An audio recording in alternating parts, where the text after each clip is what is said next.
Assalamualaikum warahmatullahi wabarakatuh. Kembali lagi kita akan melanjutkan untuk yang latihan 3-2.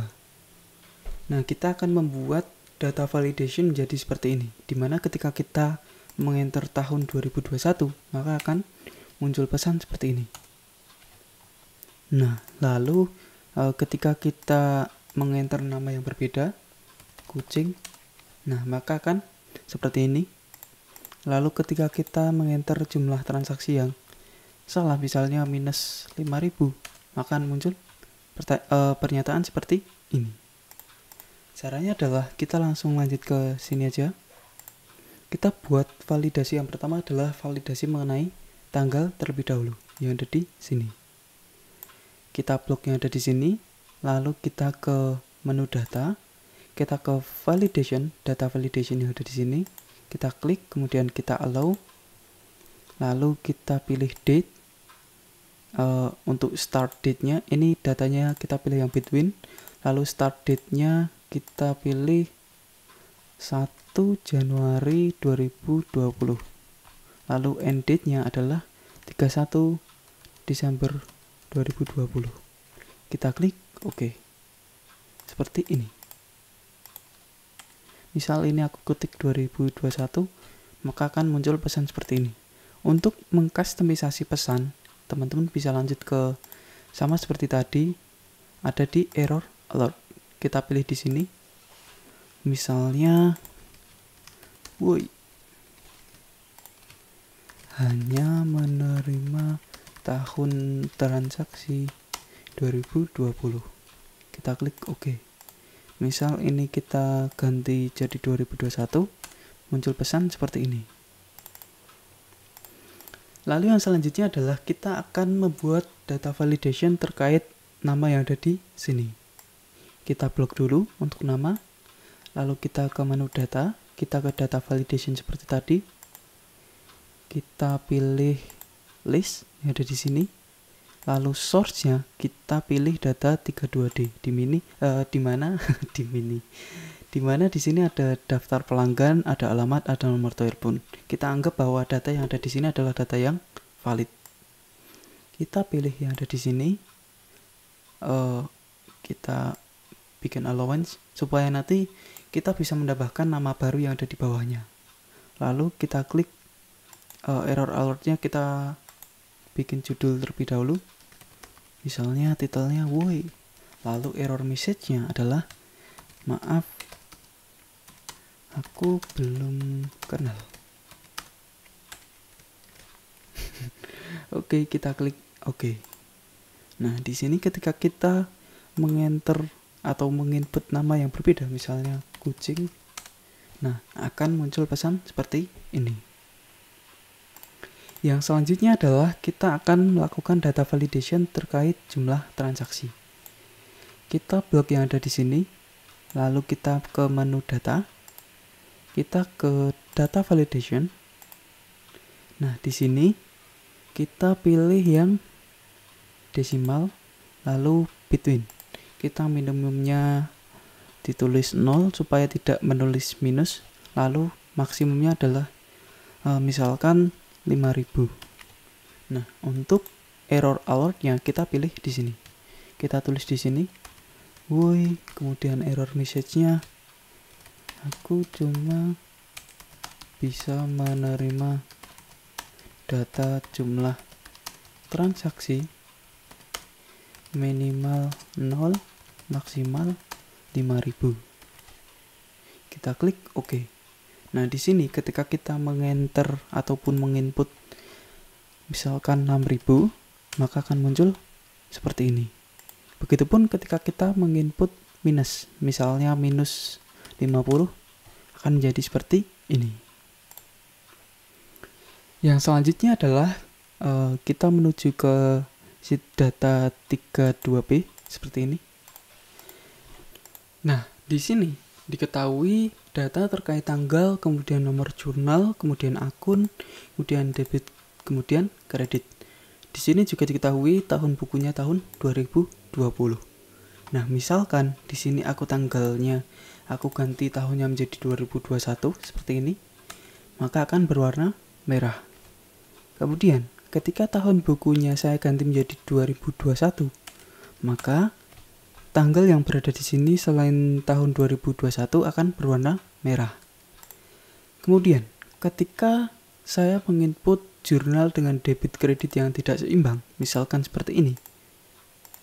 Ini aku ganti 6.000, maka akan muncul pesan seperti ini. Ada tulisan jurnal ada yang tidak balance, kemudian di sini berwarna kuning. Caranya seperti apa? Kita akan langsung praktek di sebelah sini. Nah, yang pertama adalah kita akan melakukan conditional formatting terkait dengan tanggal. Kita klik yang ada di sini, kemudian kita ke menu home, ke conditional formatting, lalu kita klik new rule. Nah, di sini kita pilih yang use a formula. Nah, kita ketik formulanya sama dengan year, buka kurung, kita klik di sini. Ini kuncinya kita hapus.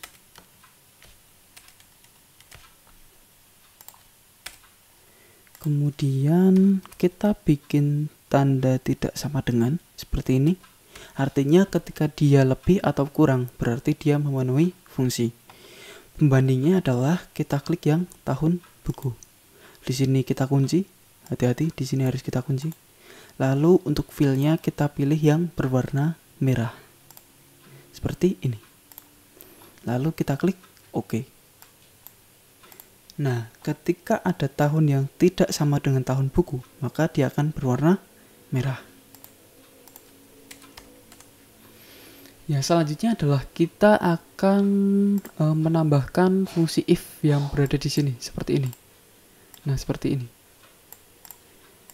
Kita langsung ketik di sini sama dengan if, buka kurung, sum, buka kurung. Di sini kita blok yang ada di sini. Kita tutup kurung. Lalu kita tulis tidak sama dengan seperti ini. Lalu kita sum lagi. Kemudian sum yang kedua adalah yang berada di sini. Seperti ini. Nah, fungsinya adalah ketika sum debit itu tidak sama dengan kredit. Artinya kan true kalau tidak sama. Nah, kemudian kalau true kita tulis pesan yang ada di sini. Misalkan ada tanda petik dulu, ada jurnal yang tidak balance, lalu kita titik koma, kemudian value if false nya kita tulis 0 aja, kosong, seperti ini. Lalu kita tutup kurung, klik. Nah, ini misalkan 5.000-nya aku ganti menjadi 6.000. Nah, maka akan muncul seperti ini. Kemudian untuk conditional formattingnya kita blok dulu ini. Kemudian ke menu home, kemudian conditional formatting, lalu kita new rule. Nah, di sini kita use a formula. Formulanya adalah sama dengan sum if, buka kurung. Nah, sum if adalah fungsi yang terdiri dari 3 komponen. Yang pertama adalah range, kemudian kriteria, kemudian sum range. Range-nya kita pilih seperti ini, jurnal. Nah, seperti ini. Lalu untuk kriterianya kita pilih yang ada di sini. Untuk dolar yang kedua dihapus supaya dia hanya mengunci kolomnya. Lalu kita titik koma. Nah, setelah kriteria maka kita akan memasukkan sum range. Sum range-nya kita klik yang ada di sini. Nah, kita tutup kurung, kita bikin tanda seperti ini. Sama seperti tadi, tidak sama dengan. Kemudian kita tulis sum if lagi. Kita buka kurung. Sama seperti ini. Untuk range-nya kita pilih yang ada di sini. Kemudian kriterianya kita pilih di sini, tapi dengan kuncian hanya di sisi kolom. Kemudian sum range-nya kita pilih yang kredit. Nah, seperti ini. Lalu kita tutup kurung. Lalu kita definisikan untuk formatnya, filenya menjadi warna kuning. Lalu fontnya juga kita ganti warnanya menjadi merah. Nah, seperti ini. Kita klik OK. Oke. Nah, ketika kita menuliskan debit kredit yang berbeda, misalkan ini ganti 6.000, maka akan menjadi seperti ini. Cukup sekian untuk latihan 3 strip 2. Kita akan lanjut ke latihan 3 strip 3. Terima kasih.